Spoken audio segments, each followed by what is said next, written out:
ఇప్పుడు నేను చూస్తూ ఉన్నాను గత కొన్ని రోజుల నుంచి ఏంటంటే డిప్యూటీ సీఎంగా నారా చంద్రబాబు నాయుడు యొక్క ముద్దల తనయుడు నారా లోకేష్ గారి బాబుని డిప్యూటీ సీఎంగా చేయాలని చెప్పేసి కొంతమంది డిమాండ్ చేస్తూ ఉన్నారు.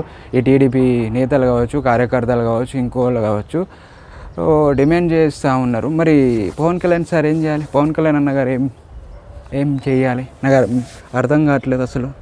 అంటే మీకుంది ఓకే, ఇప్పుడు తెలుగుదేశం పార్టీ వాళ్ళ కార్యకర్తలకు కావచ్చు, నేతలకు కావచ్చు, లీడర్లకు కావచ్చు, బాబులకు కావచ్చు, మీకు ఉండొచ్చు మీ యొక్క నారా లోకేష్ గారిని డిప్యూటీ సీఎంగా చూడాలని మీకు ఒక ఆశ ఉండొచ్చు, కోరిక ఉండొచ్చు. సో మేము దాన్ని కాదన్నాం. సో మాకు కూడా కొన్ని ఆశలు ఉన్నాయి కదా, మేము కూడా చూడాలనుకుంటాం కదా, మా పవన్ కళ్యాణ్ గారిని సీఎంగా చూడాలని మాకు ఉంటుంది కదా. మరి సీఎం చెయ్యండి. కథలు పడుతున్నారా, మళ్ళీ నేర్చుకుంటున్నారా? వెన్నుపోటు ఓడవడం నాకు అర్థం కావట్లేదు.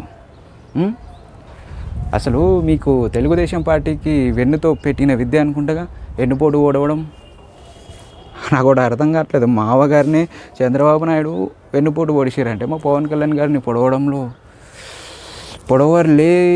పొడవరు అనుకోవడంలో ఏముంది? పొడిచిపాడు దొబ్బుతారు. అంటే ఏదో సినిమాలో డైలాగ్ ఉంటుంది కదా మహేష్ బాబు గారిది, ఈ విశాలంగా ఉంది అవన్నీ పొడిచిపాడు దొబ్బుతారా అంటారు చూడు. సో అట్లా ఉంటుంది కథ. ఈ మన చంద్రబాబు నాయుడిని జైల్లో పెట్టినప్పుడు బయటికి రావడానికి పైన కింద తనకలాడి నెత్తి నోరు కింద వేసుకొని కొట్టుకొని కింద పడి గిల కొట్టేసుకున్నా సరే మీకు బయటికి రాకుండా జగన్ సార్ చేసిండు. అప్పుడు మీకు ఒక రామబాణంలో పనిచేసింది ఎవరు? సంజీవని తీసుకుని వచ్చింది ఎవరు? ఆంజనేయ స్వామిలోకి వచ్చి మీ చంద్రబాబు నాయుడు గారిని బయటికి తీసుకొని వచ్చారు. అలాంటిది ఈ నీతి విశ్వాసం అనేది ఏం ఉండదు. నీతి నిజాయితీ ఏం ఉండదు విశ్వాసం. మీకు కూడా చెప్తున్నా, పవన్ కళ్యాణ్ సార్ని సీఎంగా చూడాలని మాకుంది. ఆడెవడో ఒక్కడు మొదలు పెట్టిండు. వాడి పేరు ఏంది? మహాసేన ఏదో ఉంటుంది ఆడి పేరు.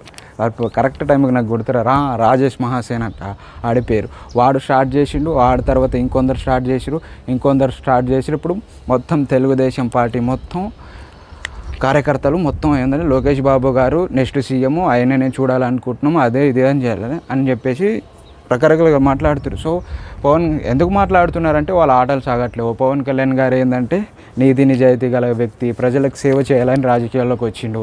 ప్రజలను కొంపలు కూర్చాలి, మనం ఎదగాలని చెప్పేసి పవన్ గారికి ఏం ఉండదు. సో పవన్ కళ్యాణ్ గారు ప్రజలకు సేవ చేస్తుంటే వాళ్ళకి నచ్చట్లేదు. ఈ దోపిడీ చేసే వాళ్ళకి, లంగపని దొంగతనం చేసే వాళ్ళ పనులేమో జరగట్లేవు, ఆటలేం సాగట్లేవు.